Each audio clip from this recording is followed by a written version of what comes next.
Hi, everyone, and welcome to this recorded conversation ahead of our upcoming advaya online course, Queer Ecology, with Dr. Patricia Kaishian, who we are in conversation with today. I'm really excited to be having this conversation. We will be sort of traversing the topics and ideas and key questions of the course through this conversation, through which you can kind of find out what kind of inquiry the course is situated in, and sort of contextualize, give a bit of context on why this course is so important and timely in these times, as well as what kind of topics you can expect to learn about on the course, as introduced by Patty herself. And so I would love to invite Patty to introduce yourself and also briefly about the course, and then we will jump into the questions. Thanks, Tammy, and thanks everyone listening. My name is Patty, Patricia Kaishian, but you can call me Patty, and I am a mycologist. I'm a professional scientist. I study mushrooms and fungi, and I also work in the realms of philosophy of science, queer theory, and queer ecologies, merging my scientific and sort of interdisciplinary background.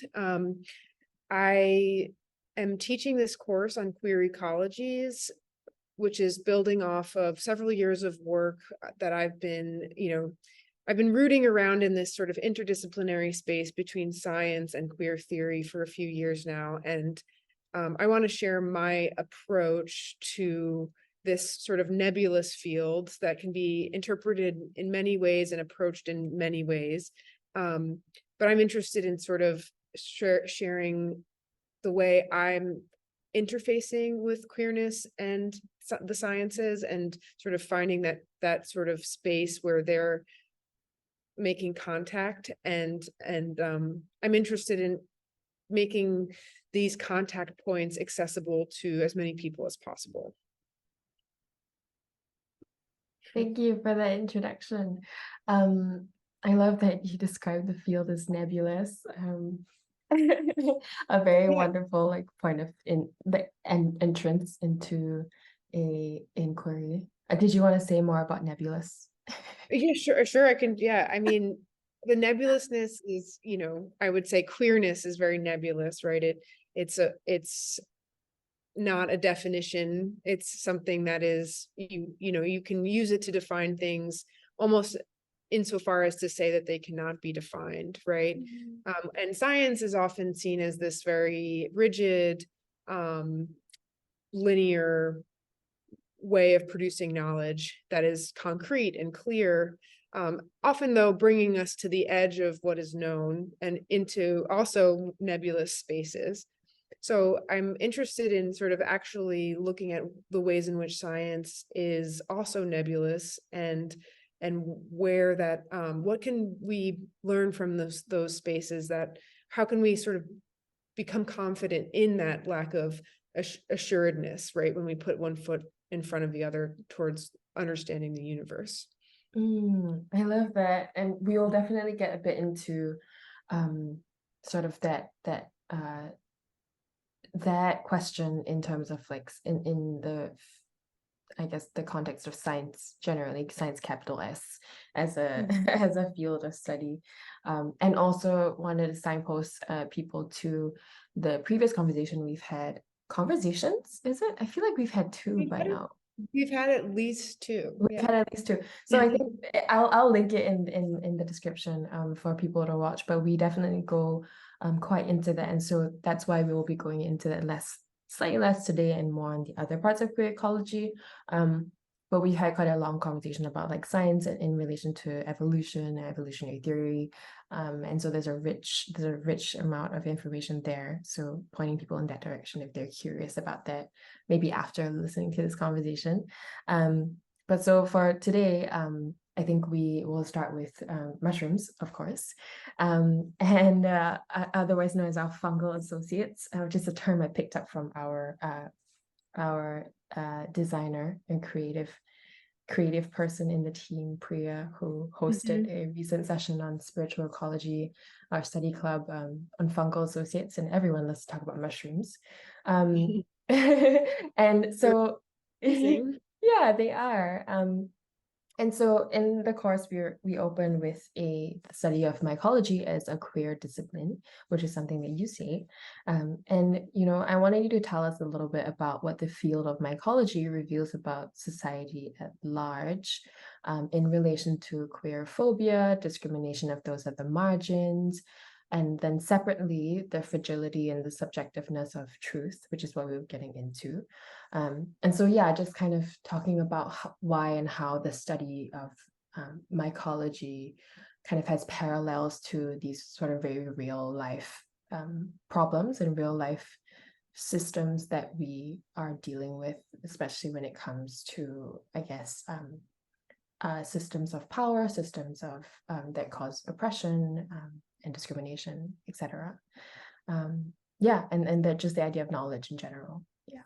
Yeah, absolutely. So the course will be, fungi will emerge repeatedly, they'll fruit repeatedly throughout the course because I am a mycologist and I found my way into this realm of queer ecology and queer theory by way of being a mycologist. So I am, academically trained in mycology. I have a PhD in mycology, but I also would say that my relationship to fungi is not just technical, but it's romantic. It's a love affair. It's something sort of beyond, just sort of investigating their biological mechanisms, right? So I couldn't help but be very compelled by the fact that, when I was first starting to study mycology almost 15 years ago, it was very difficult to find information about these beings, right? It's not studied commonly in universities or anywhere in the world. There are like a handful of universities in the US or in North America that have like an dedicated mycologists, and there are some places in every continent you can find a few universities, but they're really few and far between. And especially when I was starting out 15 years ago, there were so few resources available to me, even though I was completely captivated by this sort of world of fungal biology. There were very few online resources at the time. There was this prevalence of virtual talks was not a thing in 2010. And I didn't have a way of, there wasn't a mycologist at the college that I went to. So I was really struck by how, expansive and possible these life forms were, and how that was so contradicted by the indifference and sort of rejection that they were experiencing in terms of formal study and in terms of general cultural acceptance, especially in like the Euro-American cultural lineage. So that juxtaposition was really fascinating to me. And I didn't have language for it for a long time. I was just starting to realize that I knew I wanted to dedicate my life to fungi, but I wasn't actually at the time even fully cognizant of my own queerness. I mean, I was on particular levels, but I was still sort of coming out. I was still figuring out what it all meant to me. And what's fascinating is my journey of coming out and identifying as queer and figuring that all out was in tandem with my experience with understanding fungi. These things happened in parallel over, an arc of like a decade. And I don't think that's really a coincidence. I think that I learned about myself through studying fungi. I learned about my own queerness through studying fungi and learning about how, what is like, what we talk about in queer theory, which is like what gets considered, what is normal, who gets to decide, and how is that a function of power, right? How is the sort of the construction of this normative quality, how does that take shape? How does that play out? And what do you lose in the process? And because there's always something lost. And that like way of kind of considering both oneself and the beings around you and your relationship to those beings, whether they're other humans or whether they're other species, you can use the same tools of logic, right? You can ask the same questions about what is normal and why. Who gets to who decided that what I'm experiencing is abnormal or somehow needs to be marginalized or made it should induce shame or should induce repulsion or disgust and all of these things. So fungi, like, because of the ways in which they function and exist and in our ecosystems, they also, like, their own biology helps us dismantle sort of ideas and concepts that are very cemented in, particularly in Western philosophical, cultural lineages. So like ideas of the individual, right? Fungi, it's now becoming widely understood that fungi form mutualistic partnerships with most terrestrial plants, and those partnerships, the fungi are exchanging vital nutrients like phosphorus and nitrogen to the plant, which is exchanging carbon from photosynthesis. And these partnerships have enabled the evolution of plants throughout evolutionary time, as just an example, right? And so these mutualisms, these types of symbioses, are integral to the world as we know it. And this actually challenges what is sort of a really deeply ingrained understanding that of the concept of the individual, right? Where do we draw the lines? How do we partition ourselves? How do we create an us and a them? And these notions are not, I think we often, as we're coming from this lineage of thought and culture, we take those assumptions for granted, right? We take the assumption that there is a legible self in the way that we conceive of it.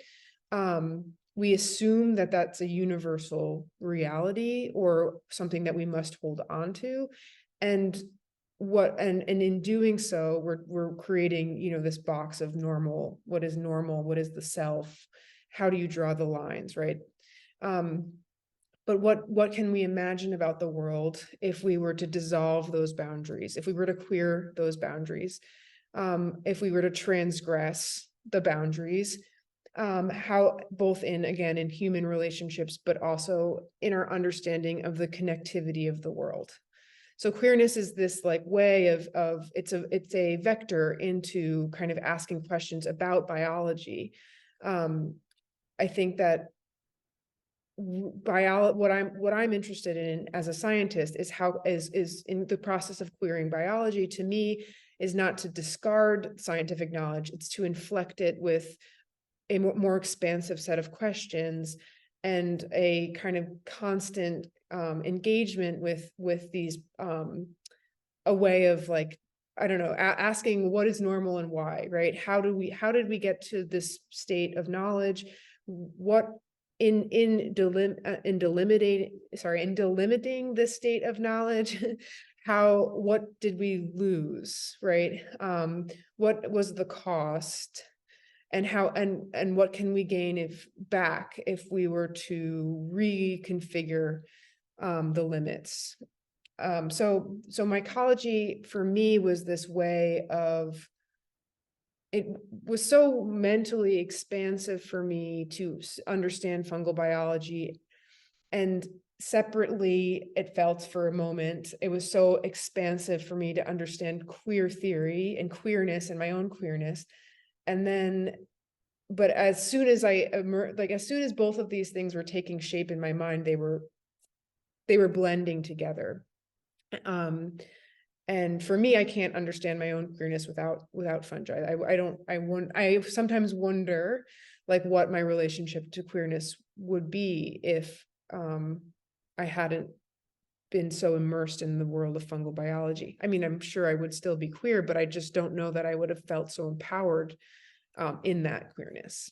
thank you for sharing that story with us, and also clearly from what you were sharing, like this course is very like near and dear to your heart because it really brings together so many of these inquiries that are not just like big, head heavy, like mind, stimulating inquiries. They are in themselves, and they're very rich academically and theoretically, but it's also such a deeply personal question, which is also why I think when I was thinking about how to title this conversation and settling on like collective liberation and how queer ecology is tied into it, it's like queer ecology and mycology and all these threads of inquiry are very like closely tied together. And when you embark on these strands of inquiry, like you necessarily kind of weave into this wider like societal and like personal like transformative journey of like trying to figure out what it is, like why we're here and how we can get out of here, which is not something you can say about all lines of inquiry, all academic and theoretical things. Right, So right. yeah. And so I think kind of building on what you were saying about science and about how sort of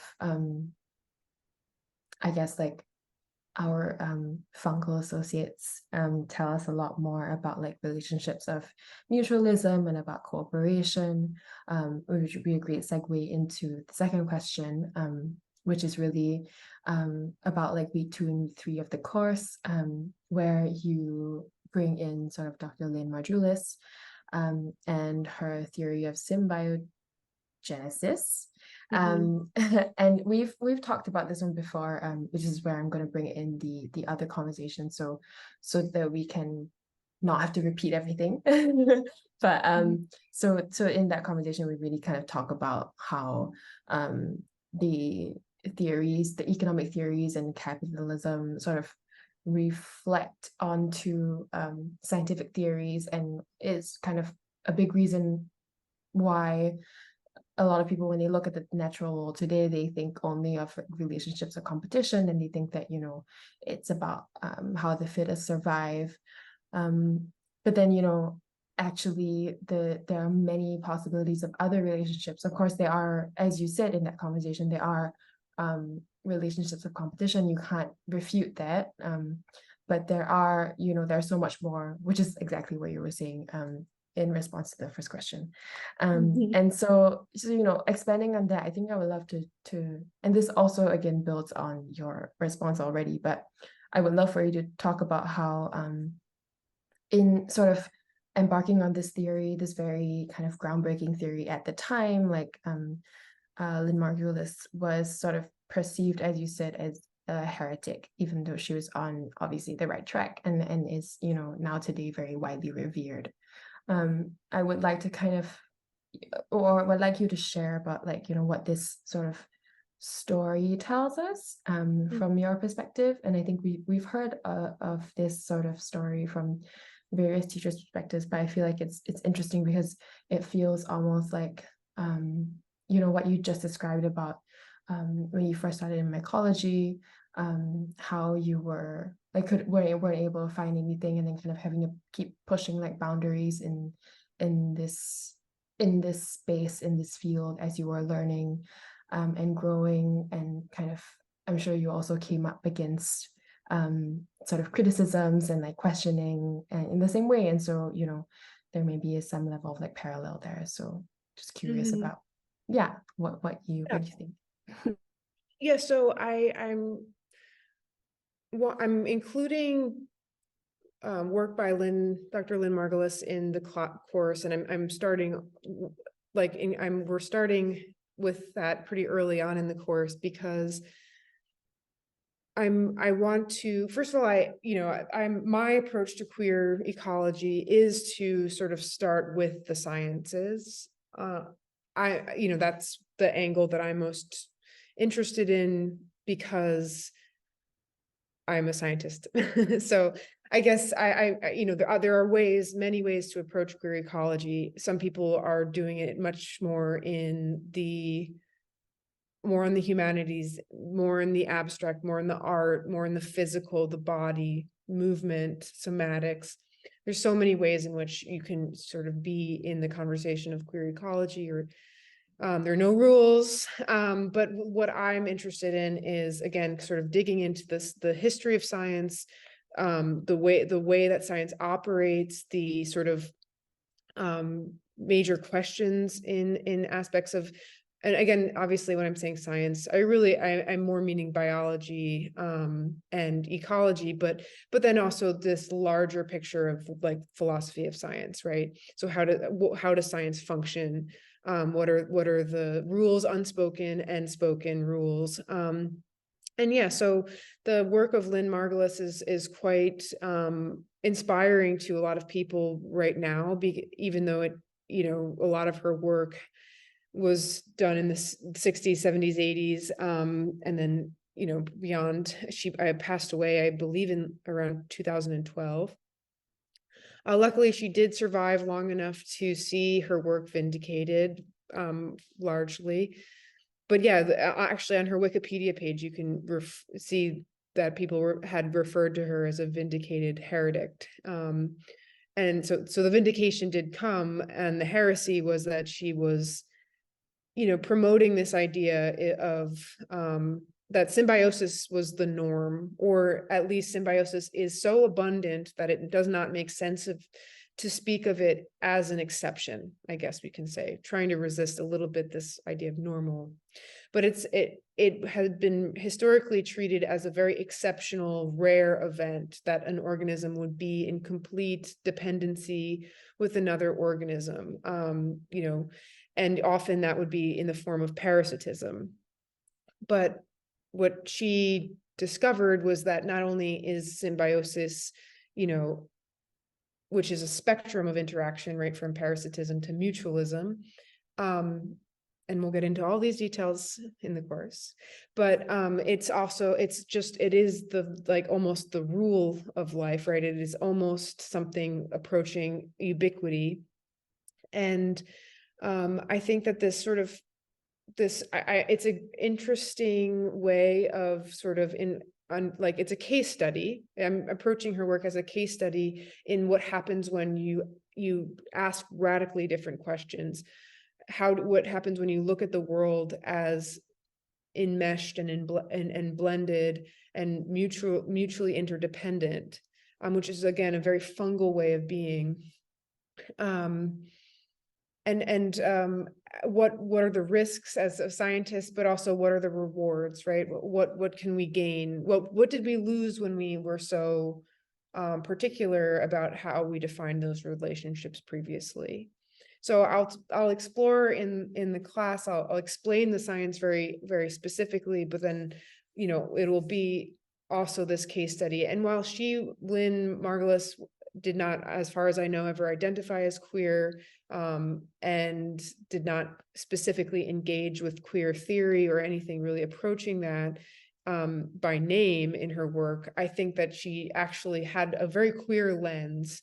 I would say that the types of questions that she was asking, the way that she was transgressive, these things are very much part of the spirit of queer theory. And so even though she didn't use that by name, I've posthumously extended this kind of framework to her work. And I think it just sort of is a powerful way to say, like, okay, we know so much about the world, we know so much about biology. I mean, what we don't know outweighs what we know, but we do know a lot. But how much of that knowledge has been generated in this way that has restricted us from an understanding that can bring us closer to a liberatory way of being, which is one in which we recognize our critical interdependence. And also, also segueing us really well into the third question. I mean, I think what I'm realizing is also that you've unsurprisingly chosen the themes really well in this course, because it leads so nicely into each other. Each week really builds upon the next, and it's kind of a sensible what comes next is not like, oh, what's next? It's like, oh yeah, because we started talking about this in this week, then we will expand more in the next week. And so, from like what you were saying, like you choose to begin with sort of a scientific lens and focus on a case study in the sciences because you're a scientist, but then also expanding into the other kind of, I guess, half, technically not half, because as you see, there's so many different ways of entering into queer ecology. And we of course explore a lot of that. We will be exploring a lot of that in conversation, I'm guessing, with the participants. But so I guess the other big part is the environmental humanities, which is a field that is really close to my heart because I love the environmental humanities, and I find it very a very wonderful kind of like storytelling field of the environmental studies, because it weaves so many beautiful kind of threads into how we view the environment. And so one of the we could bring in many teachers in the environmental humanities and queer ecology. Yeah, it was hard to choose. I can imagine. Yeah. There's so many, but and I was thrilled to see that one of the names that you mentioned was Stacy Alaimo, who I've come across before, of course, and love her work, and which I guess like is one of those teachers and scholars whose work kind of comes across, especially with the big terms, is very scary. Like the term transcorporeality is very like as difficult as it is to pronounce, it's also very, very like sounds very abstract, but it is actually just really quite a simple idea, the idea of the sort of enmeshment, which you've already begun to talk about. So I would love for you to kind of introduce a little bit. I know you could go on forever about that, and we could go on forever about that, but would love for you to bring that in, along with other ideas that you might find relevant in the environmental humanities sort of week that you are bringing us on, and sort of explain how it unravels our understanding of biological realities, which is something that we have been starting to talk about. So, about how sort of a different way of looking at things can really change your understanding of of the science of life, Yeah. So this is, as you're saying, a kind of approach for like, this is a week where we'll do a little bit more exploration around the cultural perspectives of nature, and where I guess I'm using a feminist scholar, the work of Stacy Alaimo's, who does a lot of work in feminist and queer theory, to sort of like question, why do we have certain perceptions of nature? How did we arrive at the relationships? Again, sort of like trying to push back against the Western colonial narrative of this separation between humans and nature. And there's a lot there, yes, as you said, such a rich pool of scholars to draw from who've done a lot of tremendous work around this, but I found Stacy Alaimo's work to be especially resonant on a number of occasions in different ways. So I thought she would be a great addition to the course and one thing that I explored a lot in the piece Mycology as a Queer Discipline, which I co-wrote with my friend Hazmik Jalakian. We explore how like she's looking at this ideological junction between nature and and humans, right? And she sort of traces this feminist arc where feminists wanted to distance themselves from the really sexist trope that women were, and basically anyone who was not a man was some sort of like a beast in a way, less than human, right? And that they were like less rational, less capable of logic, and often they're just pain and experiences were not taken, and still obviously is still true, not taken seriously. And so and this is also the same sort of arc is true for people of color and queer people as well, right? To be compared and and absolutely disabled people, maybe even at this time, day and age, most especially, compared to animals, right? And I think that while it's really important to push back against those racist, sexist, homophobic, and ableist tropes, what happened was this rejection of nature. Like, so in order to create and be like, no, we're not like animals, we're humans, right? We're sophisticated, we're capable of complex thought and the full range of emotions, just like white, able-bodied, straight men. And what she talks about is this like, she calls this the flight from nature, right? Which is that in order to assert your humanity, you had to throw someone else or something else under the bus, right? You had to step on someone to get taller. And she identifies that as being nature, right? You had to sacrifice the relationship to nature in order to justify equal treatment. And she calls this one of the most unfortunate legacies of, sort of post-structuralist and postmodern feminism, because it shored up that divide between humans and nature. And of course, it's not to blame the feminists, but it's to identify, I think, a really key point, which is that, it's this idea that, we're not free until we're all free, right? It's that your liberation is bound with mine. And this is true not just for amongst human groups, but to our non-human or more than human relatives. And her idea of like transcorporeality, which is a little bit hard to say, there's a lot of R's in there. This is her intervention against this phenomenon, this flight from nature, and she's looking to reestablish this intimacy between bodies and nature. And she does this by emphasizing the material engagements, the ways that like matter streams cytoplasmically, the way that fungi are grabbing the roots of plants, the way that, you and I eat a fish, right? All of these things are physical. We're in space and time, part like in an exchange of matter. And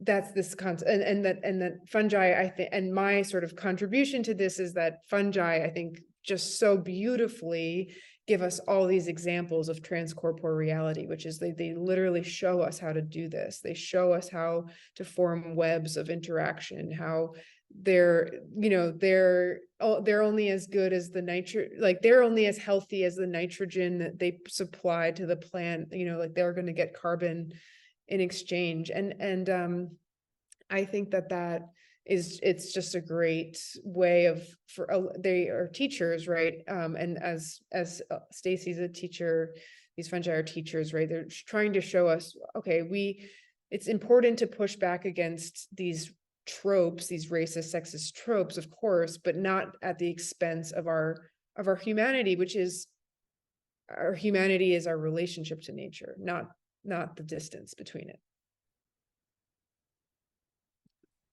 Thank you for explaining that very complex idea very simply. And also just going back to showing how, fungi can be such a complex teacher of such, such big ideas, but then expressed so simply and straightforwardly.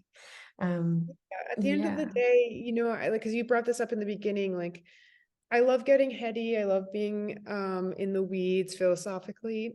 But I also, at the end of the day, want things to be material. I want people to walk away with practices and concepts that they can feel in their gut.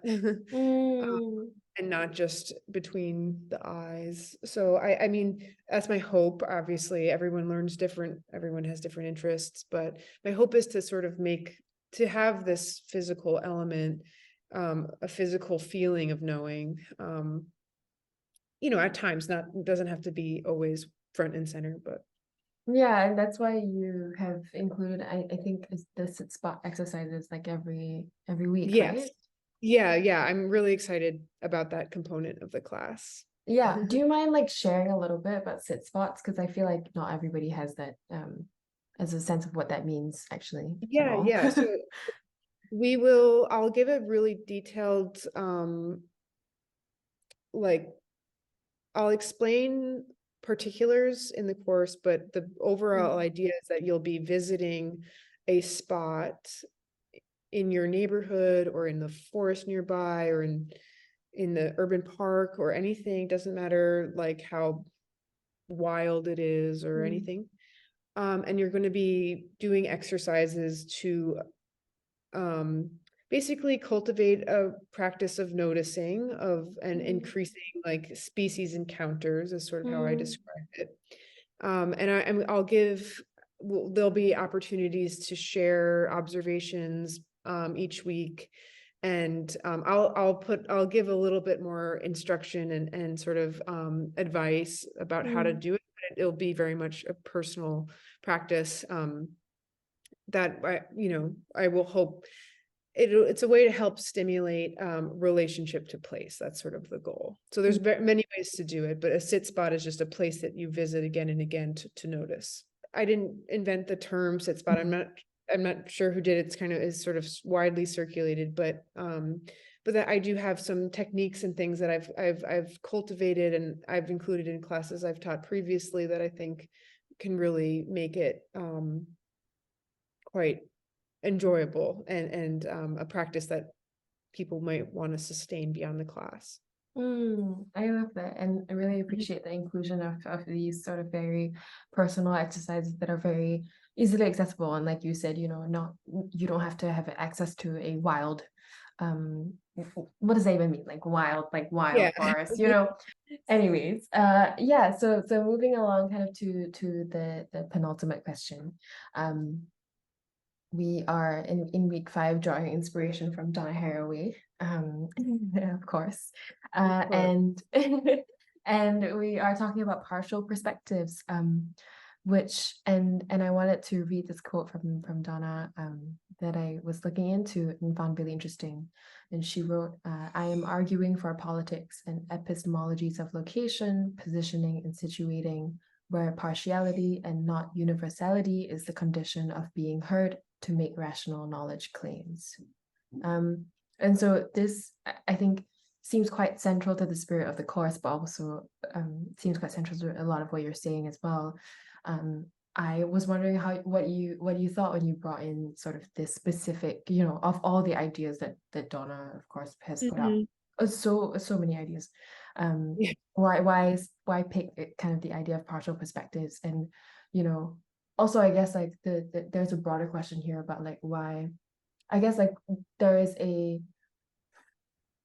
you could say that in these times there's a collapse of universalizing narratives, and Mhm. the emergence of partial perspectives as something that is legitimate and rational, um and in some ways more true, is kind of, I guess, getting more resonant with more people. So just wanting to throw that in Mhm. there, wondering your thoughts about that. Yeah. So I really love Donna Haraway's work. She is trained in biology as well. She has a PhD in biology and then pivoted into philosophy, and then is most known for her work in philosophy of science. And she's not specifically a queer scholar either. Um, but it's similar to the situation with Lynn Margulis.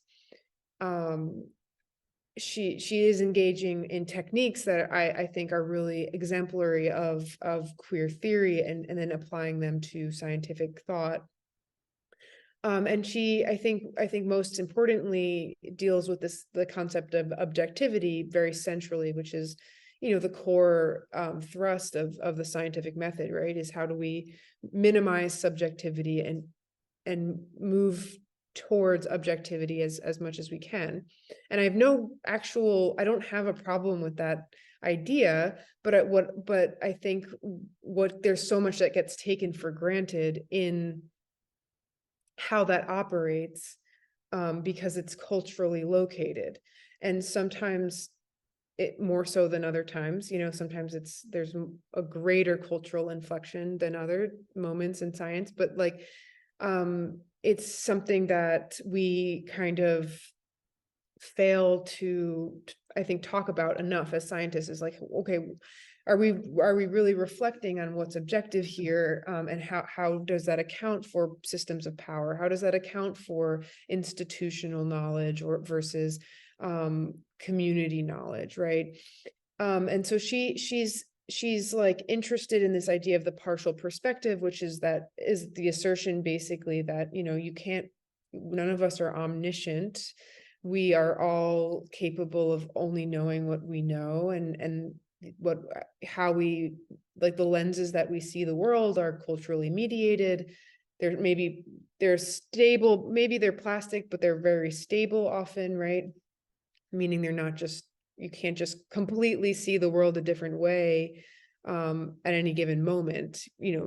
Those types of paradigm shifts happen, but not commonly, right? And so she's interested in this idea of, like, how can we rethink scientific endeavors, and how can we sort of see the interactions that occur within them, and sort of see how ways of seeing can be sporadic and ephemeral, and how can this sort of like make us, at the end of the day, end up learn more about the world, right? So it's this sort of tension of like again, always this question of like, what have we sacrificed in constructing the world as we have? How can we, if we were to sort of loosen our grip on this pursuit of objectivity, can we actually almost full circle learn more about the world around us? I mean, it's actually really hard to summarize Donna Haraway's work quickly, because this is, like, I would say, the headiest of the sections of this course, because her work is very, very layered and academic. So I apologize if there's a lot more to be said, but I feel like that's my best attempt at a very brief summary. I appreciate that, and it was also, I think, a really good summary, and it makes a lot, I mean, I think it makes a lot of sense also within sort of the advaya, like, collective inquiry space, because we've had that course with Andreas Weber, and Andreas obviously talks a lot about, like, he is also a very heady person, I think. And but I think through that course, I feel like we've been introduced to a lot of the ideas of, like, subjectivity and what it means to kind of, there is no kind of objective perspective on things. We are all kind of, also building on the previous questions, like, we're all enmeshed. Everyone's perspective is subjective. And if you kind of can recognize that, then, like you said, we can kind of come full circle and really understand what things are and how things stand. And I think that's not actually a super complex idea, and it was explained super well. So yeah. So and what I want to do here is also just explore these thoughts and these suggestions of Donna Haraway with examples from fungal biology. So sort of explaining how the partial perspective can sort of specifically instruct us about different elements of mycology and things like this. So yeah, that is super interesting. I would love to look out for that part specifically. Yeah, and so finally, kind of reaching the final module of the course is the topic of kincentric ecology. I think it's an interesting kind of place, but also it makes sense to me, kind of place to end the course, where you're threading together things, but also exploring kind of tensions. And as with any good sort of concluding session, it's really about bringing everything together, but also realizing that there are even more tensions as we bring more of these inquiries together. So I'm curious about why you chose this topic to end on, and also about how coming back to the topic or the title of the conversation, collective liberation, wondering how this kind of feeds into that. Yeah. So I'm including these concepts of concentric ecology in the work of Enrique Salmon and other indigenous scholars that I've been I owe a tremendous debt of intellectual debt to I don't think that I've mentioned my sort of trajectory at the beginning of the conversation with mycology and queerness, sort of this self-discovery happening in tandem. But I would be totally remiss if I didn't say that I also learned a tremendous amount about this sort of style of, I guess, sort of a broadly, style of